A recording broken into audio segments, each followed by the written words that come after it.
ಯೇಸುವಿಗೆ ಸ್ತೋತ್ರ. ಇಂದು 25 ಆಗಸ್ಟ್ 2025. ಎಲ್ಲರಿಗೂ ಸುಪ್ರಭಾತ.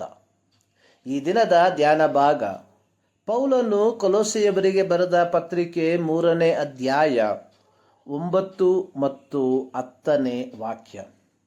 ಒಬ್ಬರಿಗೊಬ್ಬರು ಸುಳ್ಳಾಡಬೇಡಿರಿ. ನೀವು ಪೂರ್ವ ಸ್ವಭಾವವನ್ನು ಅದರ ಕೃತ್ಯಗಳ ಕೂಡ ತೆಗೆದಿಟ್ಟು ನೂತನ ಸ್ವಭಾವವನ್ನು ಧರಿಸಿಕೊಂಡಿದ್ದೀರಲ್ಲವೇ.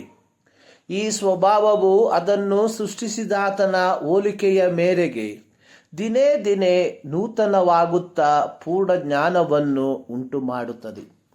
ಯೇಸುಸ್ವಾಮಿಯು ತನ್ನ ಐಹಿಕ ಸೇವೆಯ ಸಮಯದಲ್ಲಿ, ನಾನೇ ಲೋಕಕ್ಕೆ ಬೆಳಕು, ನನ್ನನ್ನು ಅನುಸರಿಸುವವನು ಕತ್ತಲೆಯಲ್ಲಿ ನಡೆಯದೆ ಜೀವ ಕೊಡುವ ಬೆಳಕನ್ನು ಹೊಂದಿದವನಾಗಿರುವನು ಎಂದು ಹೇಳಿದಾಗ ಫರಿಸಾಯರು ಆತನ ಸಂಗಡ ವಿವಾದವನ್ನು ಮಾಡಿದರು. ಯೋಹಾನನು ಬರೆದ ಸುವಾರ್ತೆ 8ನೇ ಅಧ್ಯಾಯ 12ನೇ ವಾಕ್ಯ.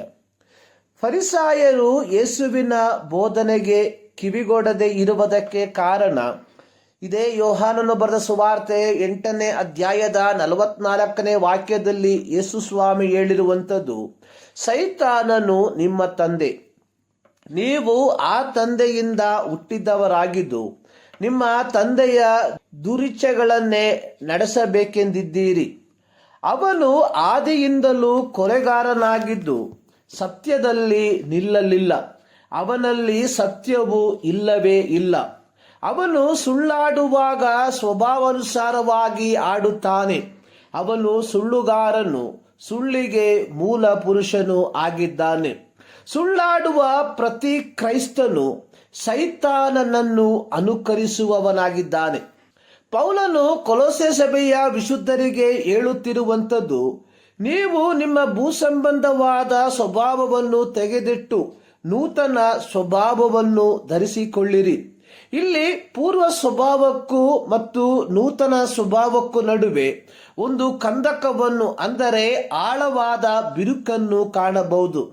ಲೂಕನು ಬರೆದ ಸುವಾರ್ತೆ 16ನೇ ಅಧ್ಯಾಯದಲ್ಲಿ ಭೋಗ ಪುರುಷನ ಮತ್ತು ಲಾಜರನೆಂಬ ಮೈಯೆಲ್ಲ ಉಣ್ಣೆಯಿದ್ದ ಒಬ್ಬ ವ್ಯಕ್ತಿಯ ಸಾಮ್ಯವನ್ನು ಯೇಸುಸ್ವಾಮಿ ಫರಿಸಾಯರಿಗೆ ಹೇಳುವಂಥದ್ದನ್ನು ನೋಡುತ್ತೇವೆ.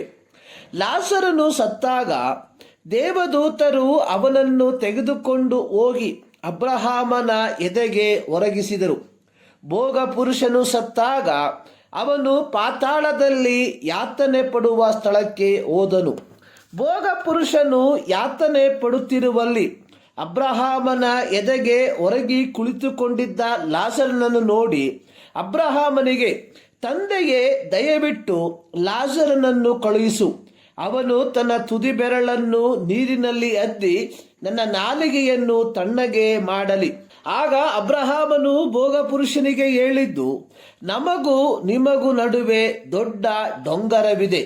ಆದ ಕಾರಣ ಈ ಕಡೆಯಿಂದ ನಿಮ್ಮ ಬಳಿಗೆ ಹೋಗಬೇಕೆಂದಿರುವವರು ಹೋಗಲಾರರು, ಮತ್ತು ಆ ಕಡೆಯಿಂದ ನಮ್ಮ ಬಳಿಗೆ ಯಾರು ದಾಟುವುದಕ್ಕಾಗದು.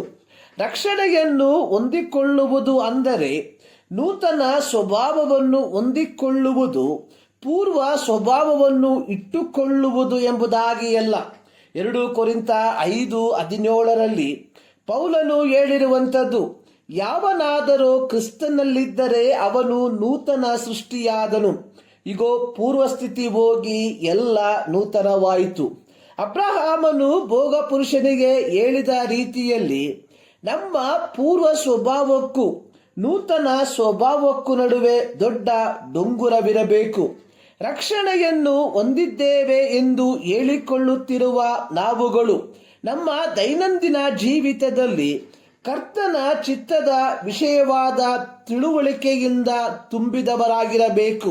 ಈ ಮುಂಜಾನೆಯಲ್ಲಿ ಈ ಮಾತುಗಳ ಮೂಲಕ ಸರ್ವಶಕ್ತನಾದ ದೇವರು ನಿಮ್ಮನ್ನು ಆಶೀರ್ವದಿಸಲಿ.